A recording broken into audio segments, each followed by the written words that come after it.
Closer together than most people park. Yeah, 200 miles an hour with somebody pushing. Trouble, turn 3. Big wreck. Brian Keselowski, David Rudeman, Michael Waltrip, Matt Kenseth, big and wreck. half the field.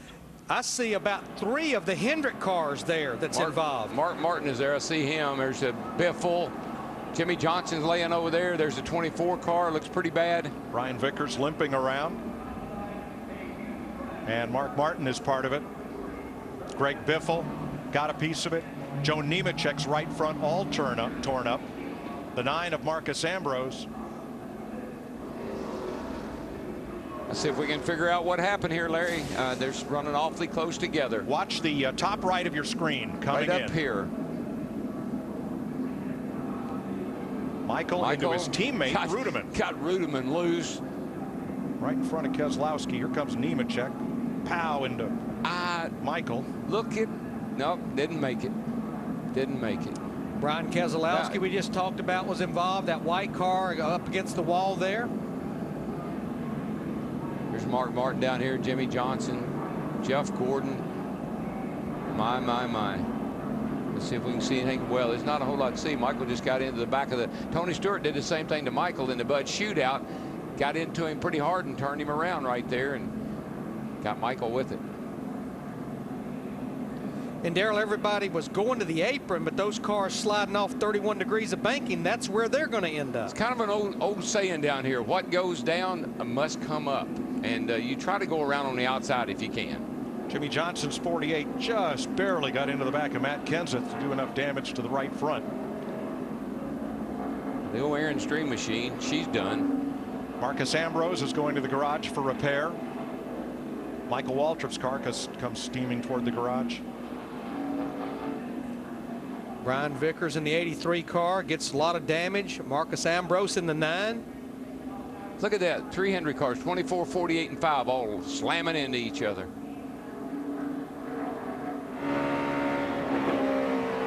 Back it down, back it down, back it down. Come on.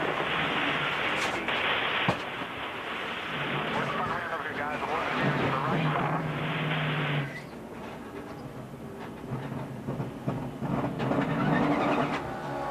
And now riding with Mark Martin. You still 3 in front of you. Get down if you can. Get back up. Get back up. 9 car is spun us. Stage 3 is in the door.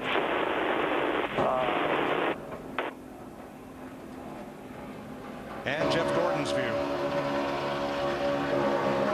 22 right in front of us. Right in front of us. Check it up. Check up. Check up. Check up. Check up. Check up. Get.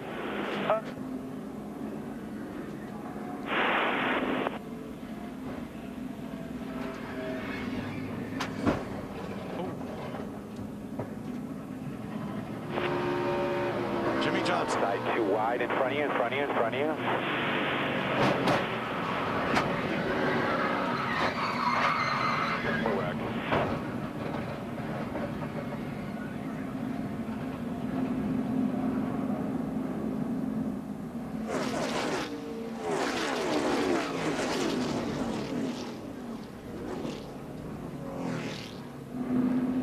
Dick Bergeron is with David Rudeman. Well, whose fault was that? I don't know. It's a product of this kind of racing. Mike was pushing me, and I don't think when I anticipated the guys moving up in front of us as quick as I did, and it's not Mike's fault. I just probably didn't get on the radio quick enough to give him a heads up. He's doing what he's supposed to do. He's pushing. That's all you can do when you're behind, and you can't see. You got to rely on the guy in front of you to help you.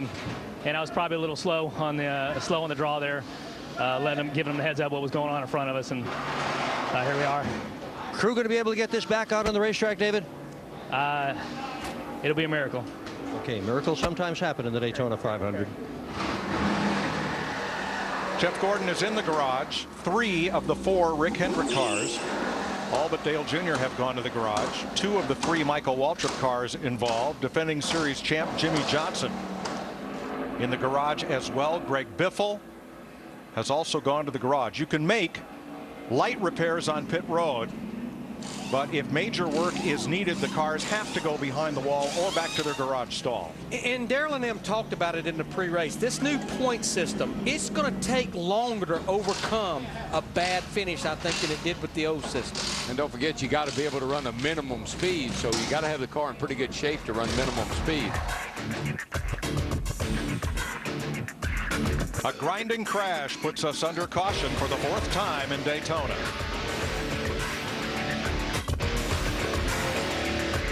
Watching the Daytona 500 on Fox, and an action-packed 45 minutes of activity here. At least 15 cars involved in the latest crash, including some of the headliners here in the 53rd running of the Great American Race. In the first 5 laps, we had 5 lead changes overall. There have been 10 different leaders.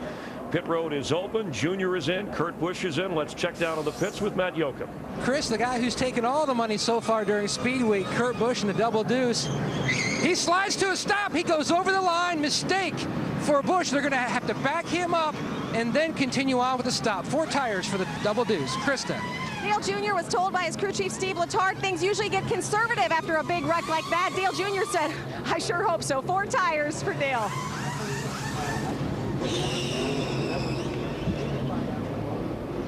Our AT&T race break bringing you this update. And you can tell us your favorite by texting the car number to the pit crew you think will be the fastest in today's race to 234567. The AT&T Fastest Pit Crew Award brought to you by AT&T, the nation's fastest mobile broadband network. And let's check in with Steve Burns, who is standing by with Jeff Gordon. Thank you, Chris. Wild scene down here. Mechanics running from all parts of pit road. And Jeff, I know you've assessed all 4 corners of your race car. Discuss the damage. Well, it doesn't really matter at this point. Our chances to win the Daytona 500 are over. That's the disappointing part. This drive to Hunger Chevrolet was really fast. Got hooked up with Trevor Bayne again. Had some help from Casey Kane there at the beginning. So we were having a lot of fun. You know, I totally get the 2-car drafting, and I think that we're going to see a lot more of it. What I don't quite understand is why guys are doing it 3 wide, 3 deep, running for 28. You know, we need to, they need to let it thin out a little bit. As soon as it thins out, then go to it, you know, and it can be very safe and pretty harms-free. But, you know, you're sitting there, like right there, I was just sitting back there just kind of riding along there, just waiting for it to thin out. And I probably should have waited even further back. But, you know, you see them, and they're pushing and shoving up the middle, down the back straightaway, and you're like, what are they doing, you know? And you can understand those guys in the first 2 or 3 rows, you know, go ahead. They're going to go out there and do it. But anyway, that's disappointing. It's going to be a heck of a race to watch. I think the finish is going to be unbelievable. We're going to see a lot more of what we just saw. It's hot, a little slicker today. The cars aren't sticking quite as good as they were the other day. Unfortunately for us, the damages are that it's going to take a while for us to get it fixed, and we'll get back out there and get as many laps in as we can. Thank you, Jeff. Let's go to Dick Berggren. With Marcos Ambrose, and behind him, the crew has brought an entire new nose, fenders, hood, front grille. Can they get this thing back into the race? Yeah, we'll get it back going again. These Stanley Guides fantastic, but just a terrible way to start our season. You know, in the duel, I kind of lost the draft. I didn't have a playing partner. I was so worried about it then. I just was pushing forward, trying to be safe, and you get caught up in the mess. But, you know, it's just what it is. Everyone's trying to work out how this race is going to be run, and unfortunately, didn't end too well for us. Okay, thank you. Chris? Thanks, Dick.